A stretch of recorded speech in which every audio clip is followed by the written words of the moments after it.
हनुमान जी का है, इसमें किसी देवी देवता का किसी का नाम नहीं लिया, मंगलाचरण सत्य का नाम लिया, सत्य स्वरूप परमात्मा के नाम से।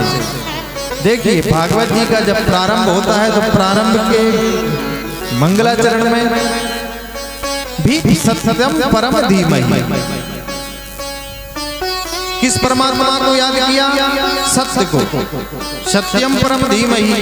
और भागवत जी का जो मध्य आता है जहाँ पर भगवान की गर्भ स्तुति करने, भगवान श्री कृष्ण जब मैया के गर्भ में आते हैं तो उस समय देवता आकाश मार्ग से भगवान की स्तुति करते हैं, वहां पर भी सत्य सत्य कह करके परमात्मा की स्तुति करते हैं। और लास्ट में भी कह दिया सत्यम परम धीमहि। भागवत जी के मंगलाचरण को आप लोग श्रवण कीजिए।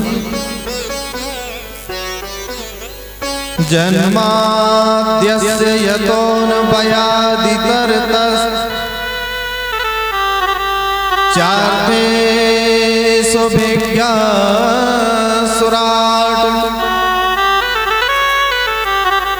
तेने ब्रह्म हृदय आदि कवये मुह्यन्ति सूर्या तेजो वारिमृदां यथा विनिमयो यत्र त्रिसर्गो मृषा धाम्ना स्वेन सदा निरस्तकुहकम् सत्यम परम धीमहि, सत्यम परम धीमहि। इस श्लोक में भगवान श्री हरि का मंगलाचरण करते हुए वर्णन किया है। परमात्मा कौन है? जन्माद्यस्य, जो जन्म आदि कार्यों से रहित है। यतोऽन्वयादितरतश्च चार्थेषु विज्ञासुराट्, महाराज जो जगत का संरक्षण करने वाले, तेने ब्रह्म हृदय आदि कवये, सारी सृष्टि ब्रह्मा जी ने बनाई है, लेकिन जिसने ब्रह्मा को बनाया है ऐसे परमात्मा श्री हरि है। तेजो वारी मृदाम यथा विनिमयो, जिस प्रकार हमें मार्ग में चलते हुए कहीं जल की भ्रांति हो जाती है, सड़क मार्ग पर आप जाइए तो कहीं ऐसी गर्मी की धूप की चिलचिलाहट से मार्ग को दूर से ये लगता है जैसे मार्ग में सड़क पर पानी भरा हो, परंतु जब उस जगह पहुंचते हैं तो वहां पर कोई पानी नहीं होता। ऐसे तेजो वारी मृदाम, ऐसे श्री हरि जो कण कण में जिनका निवास है, जन जन में इनका निवास है, लेकिन दर्शन हर किसी को नहीं, दर्शन सिर्फ परमात्मा के भक्तों को ही प्राप्त होता है। यत्र त्रिसर्गो मृषा धाम्ना स्वेन सदा निरस्तकुहकम्, ऐसे श्री हरि को सत्यम परम धीमहि हम बार बार मिलकर के प्रणाम करते हैं, बार बार श्री चरणों में वंदन करते हैं। दूसरे श्लोक में मंगलाचरण का जो दूसरा श्लोक है उसमें धर्म का निरूपण करते हुए कहते हैं धर्म प्रयोज्यते कहते गोत्र परमो निर्मत्सराणां सताम् वेद्यं वास्तुमवमत्र वस्तु शिविदं तापत्रयोन्मूलनम्।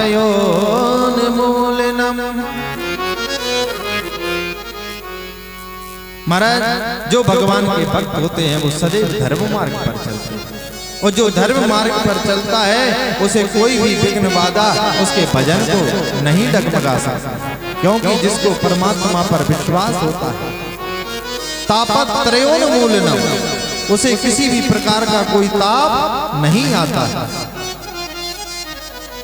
बस शर्त यही है कि भगवान का भजन करो, तब और भजन करने में अगर कोई विघ्न बाधा आ भी रही है, कोई ग्रह क्लेश आदि कोई पीड़ा आपको सता रही है, तो महाराज उस समय आप विचलित नहीं होंगे।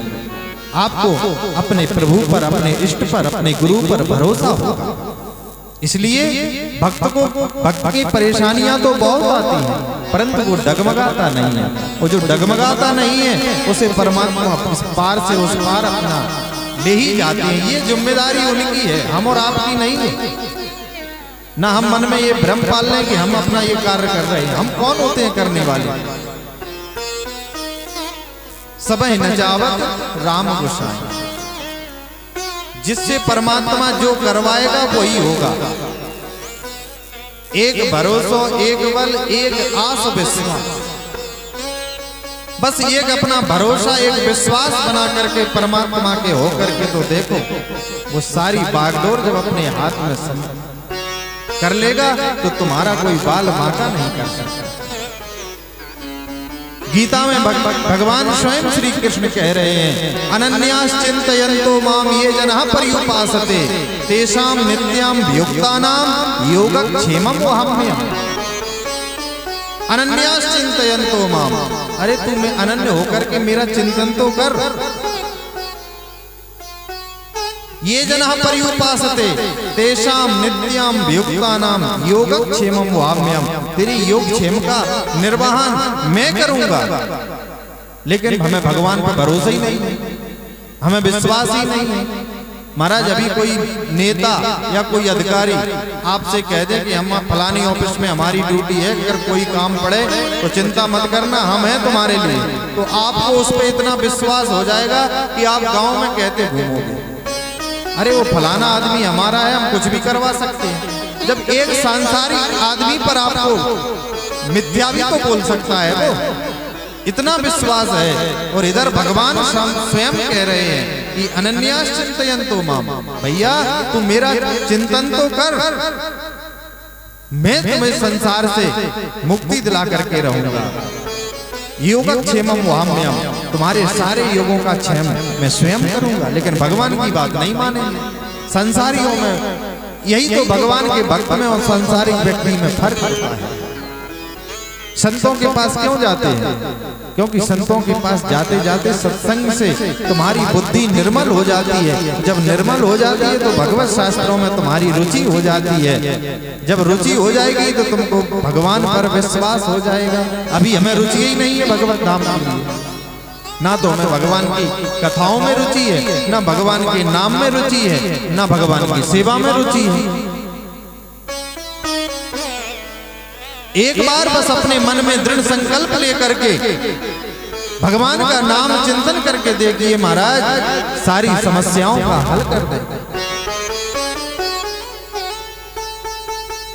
भागवत जी के मंगलाचरण में तृतीय श्लोक में श्री सूत जी महाराज कह रहे हैं, श्रीमद् भागवते महामुनि कृते किंबा परैरीश्वर सद्यो हृदय परुद्यदेत्र कृतभि शुश्रूभे तत्क्षणा। देखिए इस श्लोक में कितनी बड़ी बात कह गए हैं। कह रहे हैं श्रीमद् भागवते महामुनि कृते, भागवत महान पुराण की कथा को श्रवण कीजिए बस मन से। भैया श्रवण कर तो रहे हैं, और कैसे करें? कहा जैसे ही भागवत महापुराण की कथा को आपने श्रवण किया, किंबा परैरी ईश्वरा, ईश्वर आकर के क्या करते हैं? कहते हैं सद्यो हृदय बरुद्यदेत्र कृतभि। जैसे ही आप कथा प्रांगण में आए, मैंने पूर्व में बताया है, इस श्लोक भी यही कह रहा है, सद्यो हृदय बरुद्यदेत्र कृतभि शुश्रूभिः तत्क्षणा।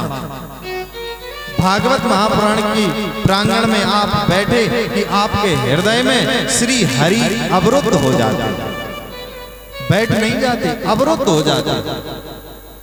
अवरुद्ध मतलब कि आपने कथा को इतने मन से श्रवण किया कि अब भगवान का आपके हृदय से जाने का मन नहीं कर रहा। उसी समय भगवान आकर के हमेशा हमेशा के लिए हृदय में विराजमान हो जाता है। ये है भागवत की महिमा। निगम कल्पतरोरि गलितम मुखम शुकमुखाद मृत द्रव्य संयुतम पिबत भागवतम रसमालयम मुहुरहो रसिका भो विभावका।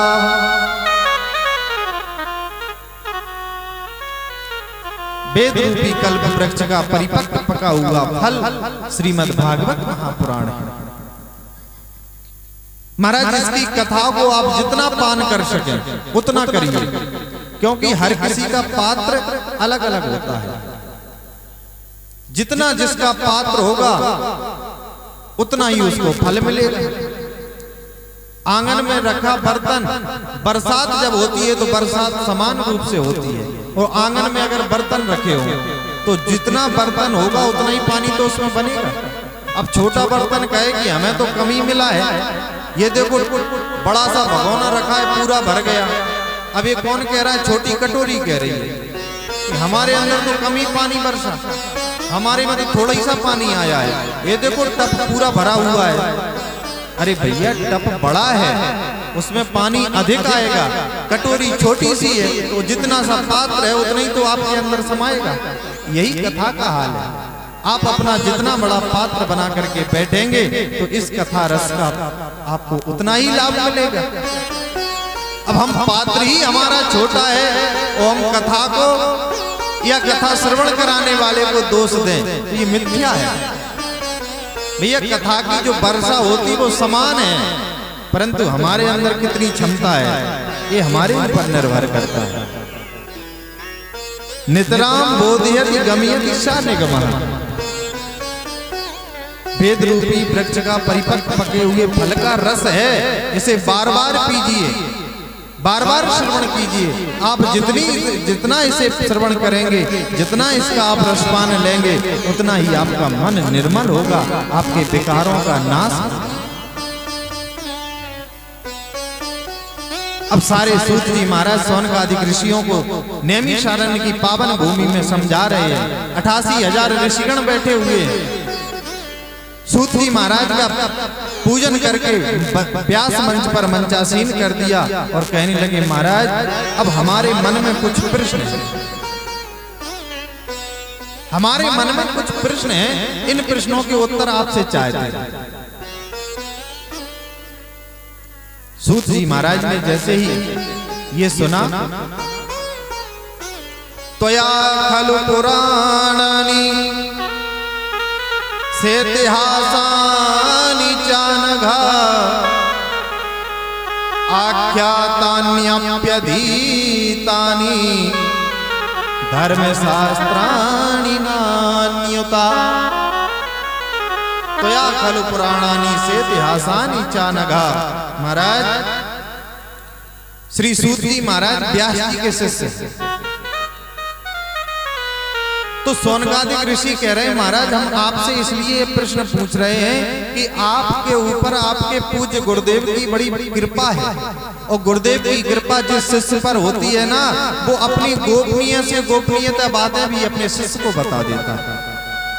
इसलिए व्यास जी महाराज ने जो गुप्त से गुप्त रहस्य आपको बताए होंगे, वो कथा हमें श्रवण आप कराइए। क्यों? हमारे मात्र 6 प्रश्न हैं।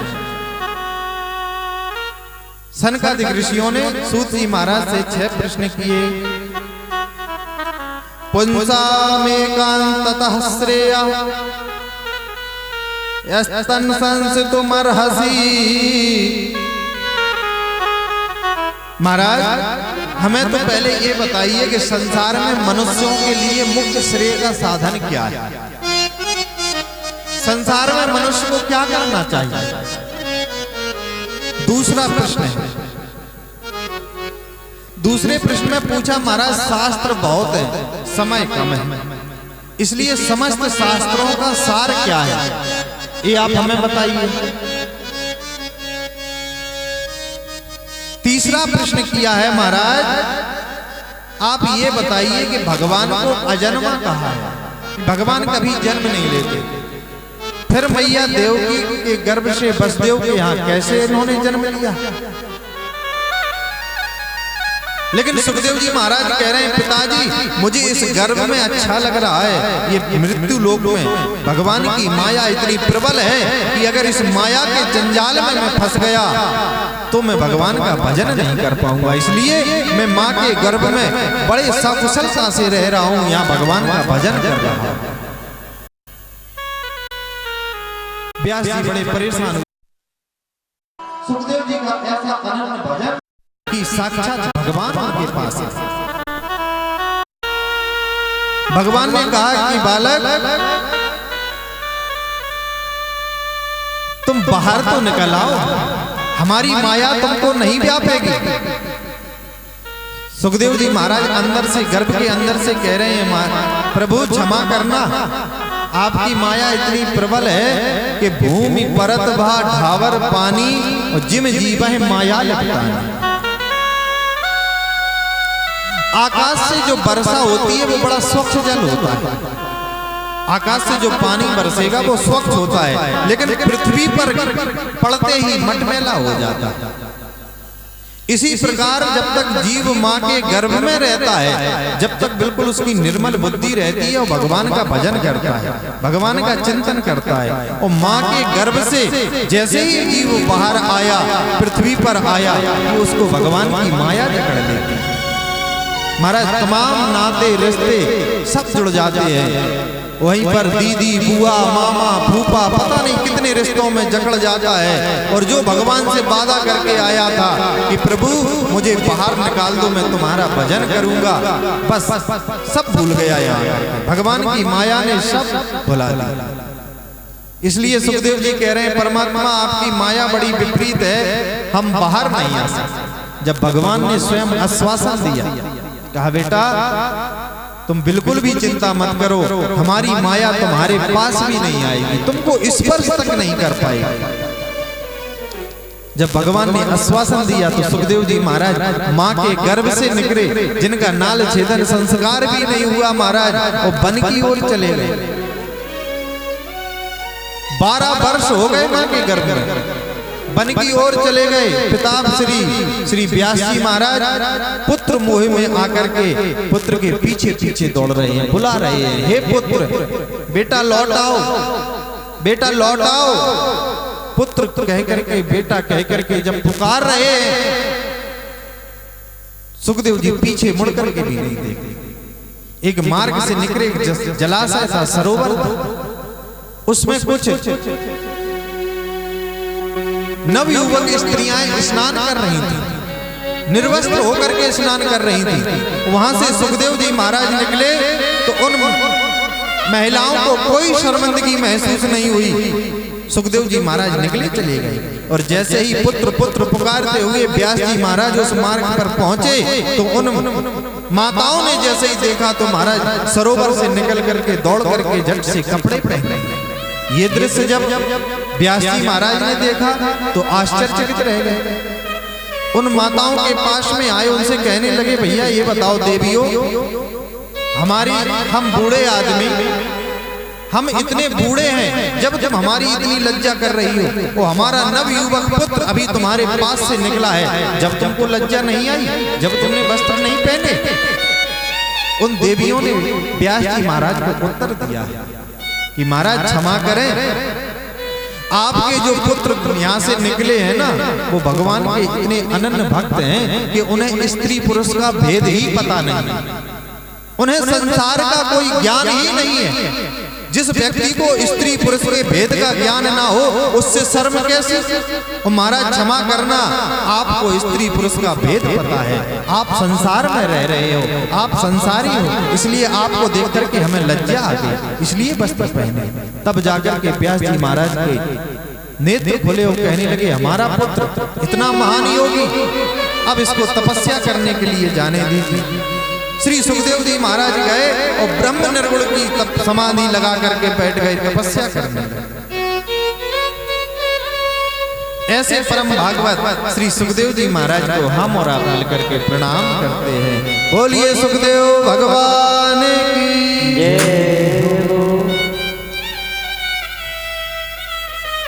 गुरुदेव का मंगलाचरण करने के बाद में कहते हैं कि हे मुनिवर, आपने कहा था, प्रथम प्रश्न पूछा था, किम श्रेय, जीवन का परम लक्ष्य क्या है, मनुष्य के जीवन का क्या कार्य है। तो सुनिए, मैं बताता हूं मनुष्य जीवन का क्या कार्य है। सबई पुंसाम मनोधर्म, सबई पुंसाम परोधर्म, यतो भक्तिर्दोक्षज। अगर इस संसार में जन्म लिया है तो जन्म किस लिए लिया है? पेट भरने के लिए नहीं, परिवार बढ़ाने के लिए नहीं, घर के काम करने के लिए नहीं। भगवान से वादा करके आए हो कि प्रभु तुम्हारा हम भजन करेंगे, भक्ति करेंगे। ये जीवन भगवान के भजन के लिए मिला है, ये जीवन भगवान की भक्ति के लिए मिला है। मुनिवर, सबई पुंसाम परो धर्मो यज्ञिर भक्तिर दोक्षजे। जीवन का परम लक्ष्य है कि भगवान की भक्ति करो। और भक्ति भी कैसी? ऐसी भक्ति नहीं कि 1 रुपया की अगरबत्ती लगा के और 1 लाख का मांग रहे हो भगवान से। ये भक्ति नहीं होती। 5 रुपया के लाई के दाने हनुमान जी पे चढ़ा जाए और 5 लाख की मनोकामना मांग ले, ये भक्ति है? कदापि नहीं, ये भक्ति नहीं होती। भगवान से मांगने की जरूरत नहीं है।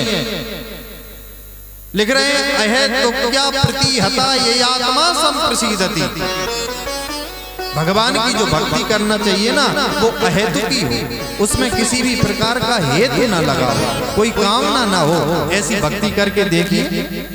अरे आपकी जो कामना है, आपके जो कार्य हैं, जब आप भगवान के भक्ति में लग जाएंगे तो ये जिम्मेदारी भगवान की हो जाएगी। वो अपने आप आपके सारे कार्य करते चले जाएंगे। उनसे मांगने की क्या जरूरत है? क्या कोई बालक अपने माँ बाप से कुछ याचना करता है? छोटा सा बालक है, माँ हर उसका समय समझती है कि बालक रोने लगा तो इसको भूख लगी होगी, माँ तत्काल उसे दुग्ध पान कराती। जिस प्रकार एक माँ अपने बालक के लिए सब जानती है कि इसे कब भूख लगना है, कब सोना है, इसी प्रकार परमात्मा के हम और आप बालक हैं। उनकी भक्ति कीजिए, फिर देखिए भगवान आपकी एक एक क्षण का हिसाब रखेंगे। कब भोजन करता है, कब सोता है, कब खेलता है, कब घर के कार्य करता है। लेकिन होगा कब? अहेतु क्या प्रतिहता ये आत्मा संप्रसीदति।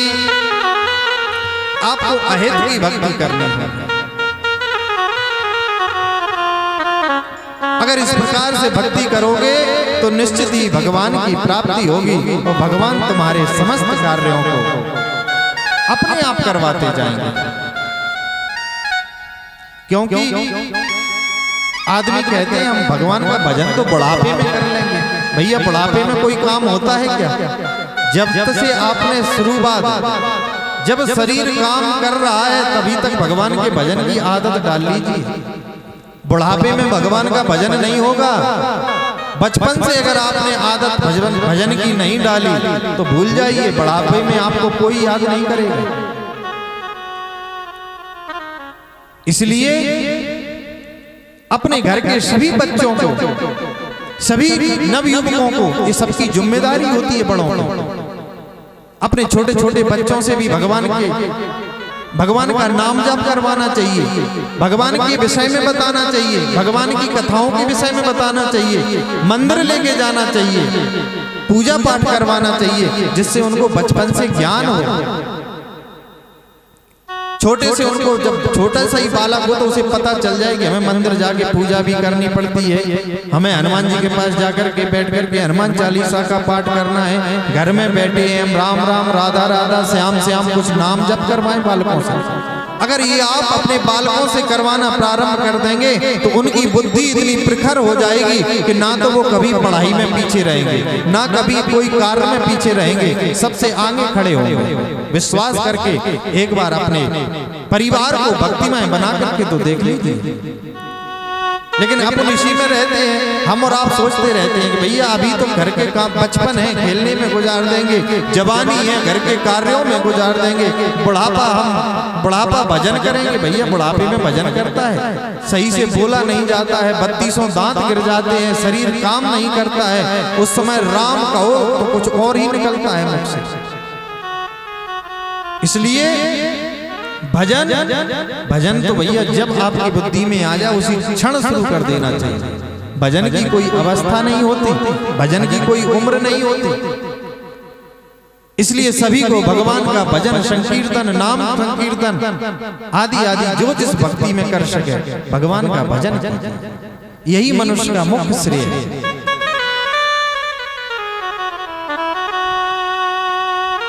तस्माद् एकेन मनसः भगवान सात्वताम पति का। इसके बाद में भगवान की कथाओं को श्रवण करें। भगवान की कथाओं को श्रवण करते हुए क्या करना चाहिए? श्रोतव्या कीर्तितव्यश्च देहा पूज्यश्च नित्यदा। आप जो भी यहाँ से भगवान की कथाओं को श्रवण करते हैं, घर में बैठे हैं, एकांत में बैठे हैं, जितनी भी कथा हमारे दिमाग में है, जितनी याद हो जाए, जितनी हमारे स्मृति में रहे, उन कथाओं का बार बार चिंतन करते रहना चाहिए। श्रोतव्या कीर्तितव्यश्च, उन कथाओं की कीर्ति का अवलोकन अपने अंदर में करना चाहिए। ध्येयम पूज्यश्च नित्यदा, ये आपका नित्य का काम है। विद्यते हृदय ग्रंथिश्च छिद्यन्ते सर्व संशया, क्षीयन्ते चास्य कर्माणि दृष्टा एवात्म मनीश्वर। महाराज जब ऐसा कर दोगे ना, कुछ ही दिन बीतेंगे आपके भजन के लिए, कुछ ही दिन भक्ति जब आप करोगे तो विद्यन्ते हृदय ग्रंथिश्च छिद्यन्ते, आपके हृदय में जो अज्ञान रूपी ग्रंथि लगी हुई है, जो भगवान का भजन नहीं करने दे रही है, महाराज कुछ दिन के भजन से ही वो आपके अंदर की ग्रंथि को ऐसे खोल देंगे और तुम्हारे भगवान के भजन का, तुम्हारी भक्ति का ऐसा प्रवाह होगा कि तुम्हारे अंदर भक्ति के सिवाय और कुछ आनंद ही नहीं बचेगा। इसलिए सदैव भगवान का भजन और स्मरण करते रहना चाहिए। घर में बैठे भगवान के मानसिक दर्शन करते रहना चाहिए। भगवान के विराट स्वरूप का दर्शन कर बताया। सूत जी महाराज कह रहे हैं,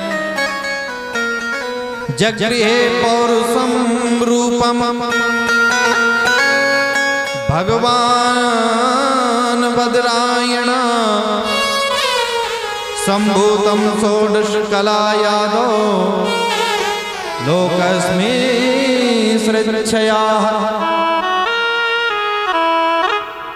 इस संसार में जब सारी पृथ्वी जलमग्न थी, नारायण प्रभु के सृष्टियार्थ जल में शयन कर रहे हैं। राधे राधे गोविंद राधे गोपाल राधे,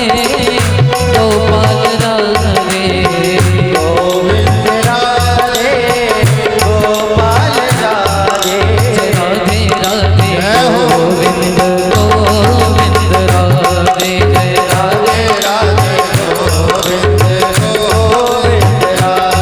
जय राधे राधे गोविंद गोविंद राधे, जय राधे राधे गोविंद गोविंद राधे, जय राधे राधे गोविंद गोविंद राधे।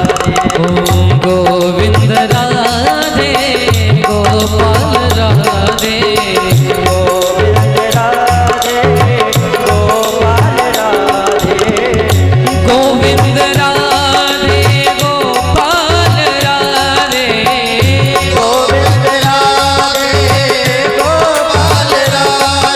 ओ गोविंद राधे गोपाल राधे, गोविंद राधे गोपाल राधे, जय राधे राधे गोविंद गोविंद राधे, जय राधे राधे गोविंद गोविंद राधे, जय राधे राधे राधे राधे गोविंद गोविंद राधे, जय राधे राधे राधे राधे गोविंद गोविंद राधे बोलो गोपाल राधे, गोविंद राधे बोलो गोपाल राधे, गोविंद राधे बोलो गोपाल राधे, गोविंद राधे बोलो गोपाल राधे, जय राधे जय राधे राधे गोविंद गोविंद राधे, जय राधे राधे गोविंद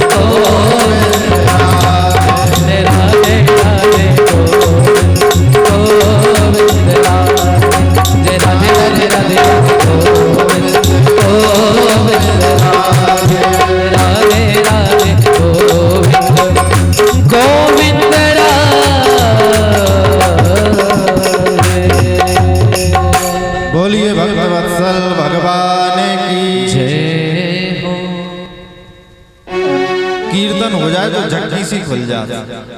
हाँ नहीं, रात संध्या का समय है, सोने का टाइम हो जाता है, कुछ लोगों को झपकी जैसे आने भी लग जाए ना तो कीर्तन की झंकार से बिल्कुल फ्रेश हो जाते हैं। बोलिए भगवत्सल भगवान की जय। इसीलिए तो भगवान का कीर्तन सर्वोपरि है, कथा के बीच बीच में होता रहना चाहिए। श्री सूत जी महाराज सौनकादिक ऋषियों से कह रहे हैं, मुनिवर ब्रह्मा जी की जब योग निद्रा का विस्तार किया तब उनके नाभि सरोवर से कमल प्रकट हुआ और उस कमल से प्रजापतियों के अधिपति श्री ब्रह्मा जी उत्पन्न हुए। भगवान के उस विराट स्वरूप का उनको दर्शन हुआ। भगवान का विराट स्वरूप कैसा है? पश्यन्त्यदो रूप वदस्य चक्षुषा। महाराज भगवान का ऐसा स्वरूप है कि जिनके 1000 सर हैं, 1000 हाथ हैं, 1000 पाद हैं, ऐसे विराट स्वरूप भगवान का दर्शन ब्रह्मा जी ने किया। और उसी विराट स्वरूप से भगवान इस लोक में अनेक योनियों में आकर के जन्म लेते हैं। भगवान के 24 अवतारों का वर्णन बताया। कहा मुनिवर भगवान के 24 अवतार हुए हैं, 23 अवतार अभी तक हो चुके, 24वां अवतार भगवान का कल्कि अवतार होगा। मुनिवर ध्यान से सुनिए, ये भागवत महापुराण की कथा सूनकादिक ऋषि लगता है ना। सुखदेव जी एक घर के बाहर उतना ही ठहरते हैं। सुखदेव जी महाराज कहीं एकत्र एक जगह नहीं रुकते, एक जगह बस इतना रुकते हैं जितना एक गाय का दूध निकालने में टाइम लगता है। फिर इन्होंने 7 दिन तक राजा परीक्षित को कथा कैसे श्रवण कराई, ये हमें सारी कथाओं का विस्तार से वर्णन करके बताया। तब सौनकादिक ऋषियों के कहने पर श्री सूत जी महाराज कहते हैं कि मुनिवर द्वापर में महर्षि पराशर के द्वारा वसु कन्या सत्यवती के गर्भ से भगवान के कला अवतार योगीराज व्यास जी का जन्म हुआ।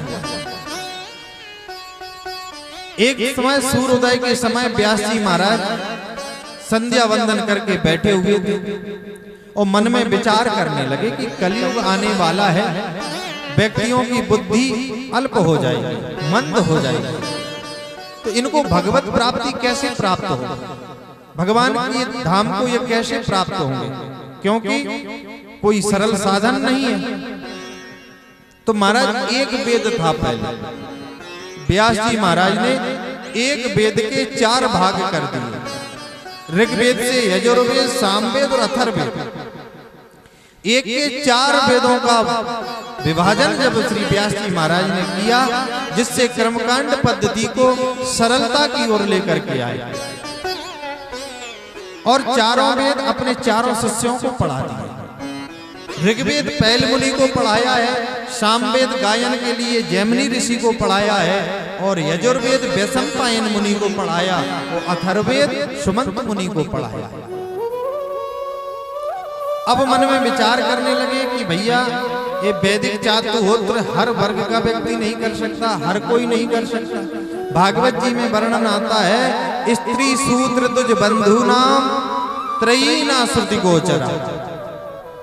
अब फिर इनका कैसे उद्धार होगा, ये लोग कैसे श्रवण भगवान के धाम को प्राप्त होंगे? तो उन्होंने 17 पुराणों को लिख डाला।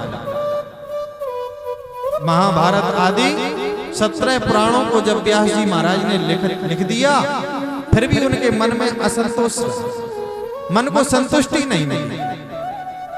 खिन्न मन से बैठे कि हमने इतना बड़ा ग्रंथ, इतने सारे ग्रंथों को लिखने के बाद में भी हमारा मन संतोष नहीं है, हमारा मन खिन्न है, अब हमें क्या करना चाहिए कुछ समझ में नहीं आ रहा।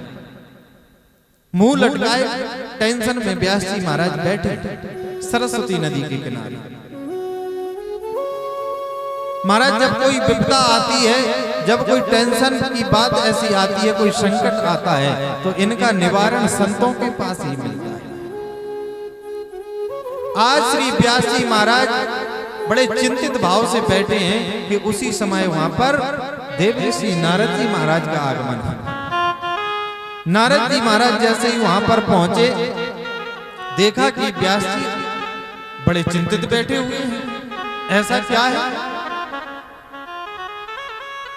तो नारद जी महाराज जाकर के व्यास जी से पूछते हैं, पाराशर्य महाबाहो भवता कश्चिदात्मनः परितुष्यति शारीर आत्मा मानस एव वा। पाराशर्य महाभागा, हे पाराशर महाभाग, आप इतने चिंतित क्यों बैठे? परितुष्यति शारीर आत्मा मानस एव वा। ऐसा आपको कौन सा संकट आ गया जो आप इतने चिंतित बैठे हुए हो? तो व्यास जी महाराज ने कहा, महाराज भगवान, हे ऋषिवर क्षमा करें, हमने मनुष्यों की अल्प बुद्धि अल्प आयु के चलते एक वेद से 4 वेदों का निर्माण किया है, और 1 2 नहीं 4 6 नहीं, हमने 17 पुराण लिख डाले। फिर भी हमारा मन बड़ा असंतोष है, मन संतुष्ट नहीं हुआ, मन खिन्न है। अब हम क्या करें, इसका हमें कोई समझ में नहीं आ रहा है। तो नारद जी महाराज ने कहा कि व्यास जी क्षमा करना, आपके असंतुष्टि का कारण बस एक ही है कि आपने भगवान के गुणों का गुणगान नहीं किया, आपने भगवत चरित्रों का गुणगान नहीं किया। जब तक व्यक्ति भगवत चरणों का, भगवत भक्तों का गुणानुवाद नहीं करता है, नहीं श्रवण करता है, तब तक उसका मन संतोष नहीं होता। व्यास जी महाराज, बस आपका एक यही है, और भगवान के भक्तों का संग और भगवान की कथाओं में का रसपान करना जिस व्यक्ति को आ जाए, उसका जीवन धन्य हो जाता है। आज नारद जी महाराज व्यास जी को समझा रहे हैं, कह रहे हैं, व्यास जी सुनिए, मैं पूर्व जन्म में दासी पुत्र था, और यही संतों की और भगवत कथाओं की महिमा का फल है कि आज मैं देवर्षि नारद बन करके घूम रहा हूं। सुनिए, मैं अपना पूरा वृतांत बताता हूं। नारद जी कह रहे हैं, अहम पुरातीत भवे भवम मुने, मैं पिछले जन्म में एक दासी का पुत्र था। मेरा जन्म होते ही मेरे पिताजी की मृत्यु हो गई, मेरी माँ अकेली और मैं उनका अकेला बेटा। घर में संसाधन कुछ थे नहीं, तो मेरी माँ एक ब्राह्मण के घर पे काम करती थी। ब्राह्मण के घर में जाकर के पंडित जी की यहाँ सेवा, झाड़ू पोछा बर्तन धोना आदि सेवा कर देती थी, तो जिससे हमारी माँ को और हमको भोजन मिल जाता था, तो हम लोग अपने उदर पूर्ति करते थे। एक समय की बात है कि पंडित जी के यहाँ कुछ संत आए चातुर्मास करने के लिए। जो बरसात के 4 महीने होते हैं ना, वो 4 महीने संत एक ही जगह रह करके भजन करते हैं। तो एक संतों की मंडली आई और पंडित जी के यहाँ पर रुक गए। पंडित जी ने रामदास की माता जी की ड्यूटी लगा दी कि देखिए, हमारे यहाँ पर ये संत भगवान आए हैं, आप सुबह से प्रातः काल से संतों की सेवा किया करो। जैसे उनको संध्या वंदन करना है तो सुबह सुबह गाय के गोबर से लीप दिया करो, झाड़ू लगा दिया करो, संतों का जो भी कार्य है वो आप कर दिया करो। तो मेरी माँ बेचारी पंडित जी ने जैसा आदेश किया वो संतों की सेवा में काम करने लगी। अब मैं थोड़ा बड़ा हो गया था, तो मैं भी अपने माँ के साथ में जाता था, माँ के काम में हाथ बटा लेता था। संतों के पास में गया, पहले तो डर लगा, लेकिन संतों ने मुझे अपने पास बुलाया और मैं धीरे धीरे संतों के पास बैठने लगा। संत शाम को सत्संग करते तो वो श्रवण करने लगा। अब संत जो दोपहर में भोजन बनाते, भंडार बनाते, तो पहले संत लोग प्रसाद पा लेते हैं और फिर जो बच जाता है वो हमारी माँ को दे देते हैं, जिसमें हम और हमारी माँ दोनों लोग भोजन कर लेते हैं। कभी कभार क्या होता है महाराज कि संतों की थाली में जो भी उच्चिष्ट प्रसाद लगा हुआ मिल जाता है तो हम वो प्रसाद उठा के पा लेते हैं कि संतों का जूठा प्रसाद है। संतों के जूठे प्रसाद को पाने से भैया बुद्धि निर्मल होती है, भगवान के भजन में मन लगता है। कई प्रकार है, तो मैं उन संतों के जूठन को खा लेता था। अब उन संतों के पास बैठते बैठते मेरे संतों से ऐसा प्रेम हो गया कि संत भी मुझे चाहने लगे और मैं भी संतों को चाहने लगा। अब तो दिन भर हम संतों के ही पास रहते, सारी सेवा करते, संतों के वस्त्र धोना, बर्तन धुलना, झाड़ू लगाना, पोंछा लगाना, सारा काम हम करने लगे। संतों से ऐसा लगाव सा हो गया कि अब हम ऐसा लगने लगा कि हम बिना संतों के कहीं रुक नहीं पाएंगे, ये संत रहेंगे वहीं हम रहेंगे। तो हमारी माँ ने एक दिन देखा कि ये संतों के पास ज्यादा बैठ रहा है, कहीं हमारा बेटा बाबा ना बन जाए। ये सबसे ज्यादा भय माताओं को रहता है, इनका बालक चोर बन जाए तो इन्हें कोई टेंशन नहीं, इनका बालक डाकू बन जाए तो कोई टेंशन नहीं, बस बाबा ना बन जाए। बाबाओं के पास क्यों बैठ रहा है? अब माँ को टेंशन होने लगा कि ये संतों के पास 24 घंटे रहता है, कहीं हमारा एक ही बालक है और ये कहीं महात्मा बन गया तो हमारा क्या होगा। चातुर्मास जैसे ही पूरा हुआ, संत जाने लगे, तो संतों के जाने की तैयारी हुई तो रामदास बेचारे रोने लगे। बोले महाराज अब तो हम आपके बिना रह ही नहीं पाएंगे, हम भी आपके साथ चलेंगे। तो संतों ने कहा कि बेटा रामदास अभी तुम्हारी माँ है, हम बिना माँ की आज्ञा से तुमको अपने साथ में नहीं ले जा सकते, तुम्हारी माँ से आज्ञा लेनी पड़ेगी। संतों ने माँ को बुलाया, माँ से पूछा, तो माँ ने कहा कि महाराज मैं मना तो नहीं करूंगी कि आप मत ले जाओ, परंतु मेरे बुढ़ापे का सहारा सिर्फ यही है, इसके अलावा कोई हमारे बुढ़ापे का सहारा नहीं है। अगर ये चला गया तो फिर हमारा क्या होगा। संतों ने कहा ये भी बात बहुत सही है। रामदास को बुलाया और समझाया कि देखो रामदास, अभी तुम हमारे साथ चलने की जिद मत करो, अभी तुम्हारा काम है कि माँ की सेवा करना, अभी तुम्हारी माँ है, माँ की सेवा करो, जब माँ इस संसार से चली जाए तब तुम हमारे पास आ जाना, ये हमारा एड्रेस है, उत्तर दिशा की ओर हिमालय में चले आना, वहीं से हम आपको मिल जाएंगे। नारद जी ने कहा ठीक है।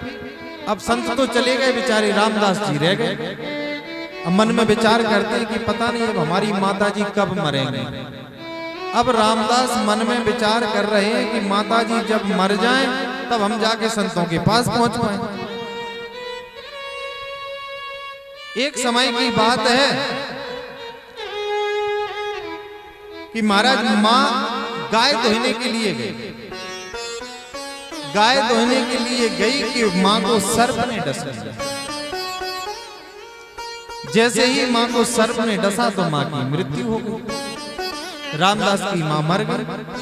रामदास छोटे छोटे बालकों के साथ में खेल रहे थे, जब कुछ बालकों ने जाकर के बताया कि रामदास तुम्हारी माताजी पधार गई, उनको सर्प ने डस लिया था, इसलिए उनकी मृत्यु हो गई। बेचारों जैसे ही सुना कि हमारी माँ चली गई तो रामदास दौड़ते हुए आए, रोते हुए आए, बिलखते हुए आए। उनकी एक आंख से संत बताते हैं कि रामदास के एक आंख से गर्म आंसू निकल रहा था और एक आंख से ठंडा आंसू निकल रहा था। कहा भैया इसका क्या भेद है? कहा जब व्यक्ति दुख में रोता है, जब कष्ट में रोता है तो आंसू गर्म निकलता है, इसलिए आज रामदास को अगाध कष्ट हो रहा है कि हमको जन्म देने वाली आज हमारी माँ हमें छोड़कर के चली गई। अब इस संसार में हमारे लिए सिर्फ माँ थी, अब माँ के सिवाय हमारा अब संसार में कोई नहीं है, सिर्फ भगवान है। तो दुख तो इस बात का है कि माँ हमें छोड़ करके चली गई, और सुख इस बात का है जो ठंडा आंसू निकल रहा है वो खुशी का निकल रहा है। खुश इसलिए है कि अब भगवान का भजन करने से हमें कोई रोकेगा टोकेगा नहीं। अब हम निश्चित विचरण होकर के जहाँ जाएंगे वहीं भगवान का भजन करेंगे, जहाँ मन लगेगा वहाँ हम रहेंगे। अब हमें कोई रोक टोक करने वाला नहीं है। महाराज जैसे ही रामदास अपनी माँ के अंतिम संस्कार आदि करके और माँ की सारी क्रियाकलाप करने के बाद में उधर ही गए, जो संत बता के गए थे हिमालय में। बहुत दूर निकल गए, सोचने लगे कि संत तो बता के गए थे कि हम मिल जाएंगे, यहाँ तो कोई संत ही नहीं है। तो महाराज एक दिव्य वृक्ष था, उसी वृक्ष के नीचे बैठ करके रामदास जो संतों ने मंत्र दिया था, 12 अक्षर मंत्र का जाप कर रहे हैं। और जाप करते करते समाधि लग जाती है, फिर खुल जाती है, छटपटा जाते हैं। सोचते हैं कि अभी तो हमारे पास कोई नहीं आया। संत तो कहते थे कि भगवान का भजन करिए तो भगवत प्राप्ति हो जाएगी, भगवान दर्शन देंगे। ना तो संत मिल रहे हैं, ना भगवंत मिल रहे हैं, कोई नहीं। इसका मतलब ये साधु सब झूठे थे, इन्होंने जो भी हमें बताया ये सब झूठा था। मन में विकार आने लगे, लौटने का विचार बनाने लगे। लेकिन सोच मन में फिर सोचा कि चलो एक बार प्रयास करके और देखते हैं, कोई तो आएगा भजन करने से। जैसे ही नारद रामदास जी भजन करने के लिए एकदम तल्लीनता से बैठे, नेत्र बंद है, समाधिस्थ बैठे हैं महाराज, उसी समय उनके हृदय में भगवान के दिव्य स्वरूप की छोटी सी छटा का दर्शन हुआ। और उस छटा का दर्शन करके एकदम रामदास छटपटा गए। भगवान के शुद्ध दिव्य विग्रह का जैसे ही दर्शन किया तो नेत्र खुल गए, सामने देखा तो कोई नहीं। फिर नेत्र बंद करे तो आपको छटा के दर्शन ही ना